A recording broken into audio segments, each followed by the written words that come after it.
I'm going to say this. You might not agree, that's okay, but I'm going to say it anyways.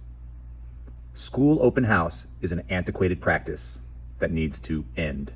The truth for me is open house is a relic from the past that we don't need to do anymore. Back in the day, it was the one chance to meet your child's teacher. Before we had emails, apps, the internet. Now you get weekly, if not daily updates. You've got digital grade books and photos of every assignment. What is the point of open house? I get it, tradition, and schools do love tradition, even ones that seem to make no sense anymore. My kid and I are at the same school.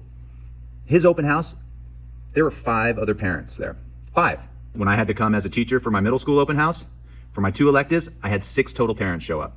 And I think the reason why is because I have already sent all the parents every bit of info that they need for my classes. I sent all the parents a detailed email about the class. I gave them all my expectations. I told them what we were doing. I told them what my procedures and routines are, my rules, what I expect out of the kids, what do I expect out of them. I sent them links to information that could be helpful for them. I told them that Google Classroom is always available for them to check, and they can always go to Infinite Campus to see where their child stands at the moment. And we already had Meet the Teacher, where I met several of the parents already. I literally have nothing else to say to anyone. So why do we still do this completely antiquated practice of open house? And I'm not saying it's a bad idea to do it because maybe that works for a certain school, but there were 5 parents in my child's class that came to open house. For my own open house for my middle school electives, I had 6 parents come.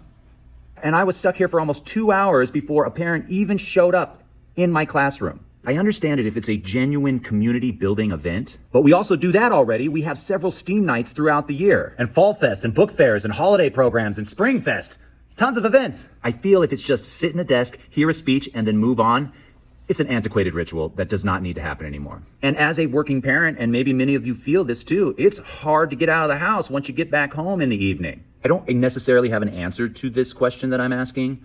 I just feel like there's a better way to go about this, and I feel like I've already done the things that an open house provides before the open house. Is open house just an old tradition that needs to go the way of the dinosaurs, or does it need to be revamped in some way to make it more energetic and more participatory or anything? What are your ideas?